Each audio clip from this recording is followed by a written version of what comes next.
We are in part 5 of the estate series. If you missed, really part 3 and 4 are attached to this part 5. It's super important. It would be good if you could go back and see part 3 and 4 before you watch this one. Also parts 1 and 2, we started off talking about when there's a will, obviously when someone passes with a will, but it exceeds a limitation of time period and what has to happen after that. Parts 3, 4, and 5, I'm talking about what happens when there is no will and you are trying to locate heirs to be able to sell real estate. I'm in Texas. I'm Karen Hayes, and I've been in the real estate industry for over 4.5 decades. I am a licensed real estate agent. I am also a licensed escrow officer, and I have been in the title business primarily the majority of my experience over the last 45 years. I can tell you, I speak from transactions I've handled personally, which I've handled hundreds of transactions, many hundreds of transactions where we had heirship issues. So I'm speaking from my experience in the state of Texas. Laws in other states may be different, document names may be different. I would take the information that I'm able to give you, which hopefully will just spark some questions and allow you to ask questions to an attorney in your area so that you at least have an idea of where to start. We're talking about in this final episode, I could talk about this for hours. There are so many scenarios, family life situations you could talk about. Each one is a little different. I'm just trying to cover the basics so you have an idea of where to go, where to start, how to get there, and how to get real estate property sold when someone passes away. Let's start off at the beginning of part 3. Someone owns property. They are not married. They've never been married. They bought the property all on their own. There's not a spouse involved and they don't have any children. Okay? Just because they've never been married doesn't always mean that they don't have children. So let me be specific about that. They are a single person, they've never been married, and they have no children. They never adopted any, and they never had any children. In that scenario, you look at the heirs that are living and start with the parents. If both parents are gone, then you would step into the siblings. And assuming they had brothers and sisters, or a brother or a sister, then you would go to their genealogy first. You would look at their ancestry if they are not alive. If they're living, then that would be your heir. That could be determined through an heirship affidavit or an affidavit of heirship, and whatever the similar document's called where you are. In Texas, it is an affidavit of heirship or an heirship affidavit. That would determine who the heirs are, who the heir is, if there's only one, and there would need to be that person that's determined to be the heir that would sign the affidavit, as well as 2 disinterested parties, meaning non-relatives. It would be a family member, a pastor, a doctor, anyone that knew the deceased person for at least 10 years, preferably. Not a married couple to act as 2 people. That would be one person, and then you need another person. That is how we do it in Texas.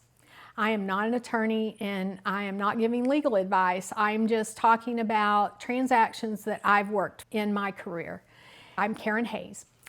So let's talk about that. If you did determine one heir, it's a sibling that's a living sibling, they only had one, that would be your heir.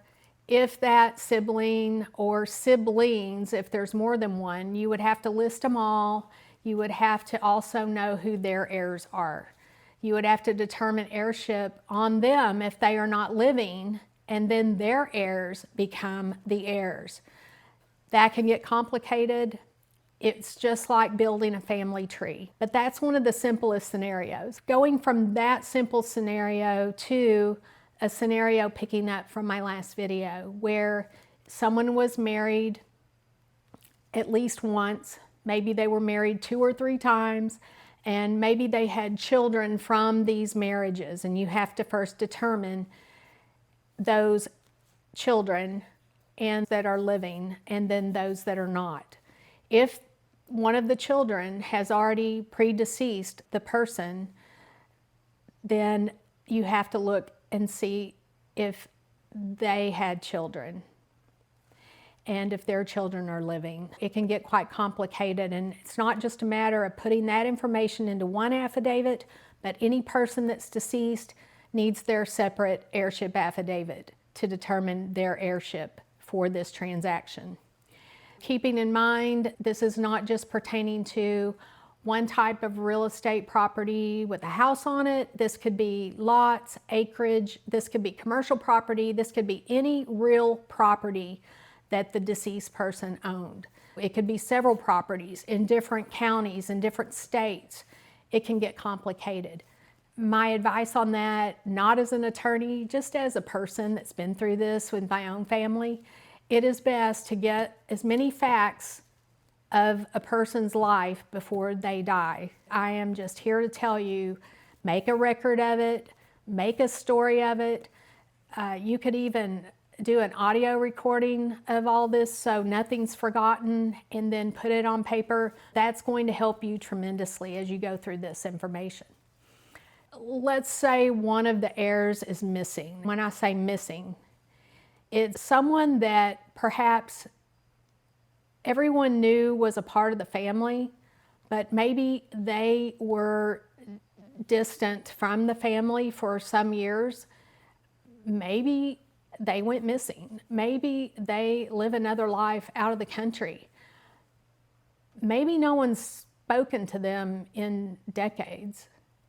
That person, you still have to determine what happened to them, and that is where a lot of times Ancestry.com can help you. Sometimes that's not enough. I've had people that had to actually hire an investigator to track down a missing family member. That's going to take some time. When you have a missing heir, you can't just forget about them as if they didn't exist. They do exist, unless they're deceased. You have to determine up to that point that they are deceased, then you have to determine their heirship as well. Sometimes you know that a person may be in prison somewhere. Perhaps they moved out of the country, but everyone lost sight of where they were. No one's been in touch with that person.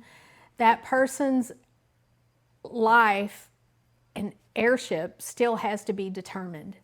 When we talk about that is a serious issue, no matter where you live, no matter what your laws are, I think you need to find that person. If you can't, and it goes into the courts, there is a process in Texas, and I'm not sure about any other state. They probably have an alternative. A person would have to most likely be declared legally dead and go into all that through the courts.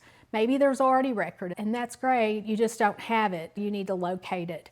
So far in my whole career of 46 years, have never had a situation that could not be solved. It took a lot of time, and I've seen cases go through the courts for many years, one in particular almost 20 years. It gets really complicated the longer it takes. The sooner that you can clear up these issues, obviously the better it is. As I said, I could talk about so many different scenarios. Everyone's life is a little different, and sometimes there are things that you thought you knew about a family member, but until someone passes away and you're going through different information that was left behind, sometimes it's through the investigation sources even. There are things that we don't always know about our family, and I can again speak from my own experience on that personally, not just in my work, but in my own family life. The idea is get a will, have a will prepared, be ready with your family. If you need to write your own little book, do that so that people understand your life. It can help people along the way. Some of you may live to be 110. By then, there are not a lot of living relatives or friends or family that are alive at that time. I would say sooner the better. Work on this. If you are going to be the designated heir or executor or executrix in an estate situation, get your facts as soon as possible. Don't be left standing with property that you can't sell for years because you don't have all the facts. If you have any questions, I'm always here. Reach out to me. KarenHayes.com. That is my website. You can contact me through there, through my real estate website. I've got 2 Facebook channels and social media also that you can find me. Karen Gilday Hayes, Karen Hayes. I am happy to answer any questions anytime I can help, whether I'm in your state or not.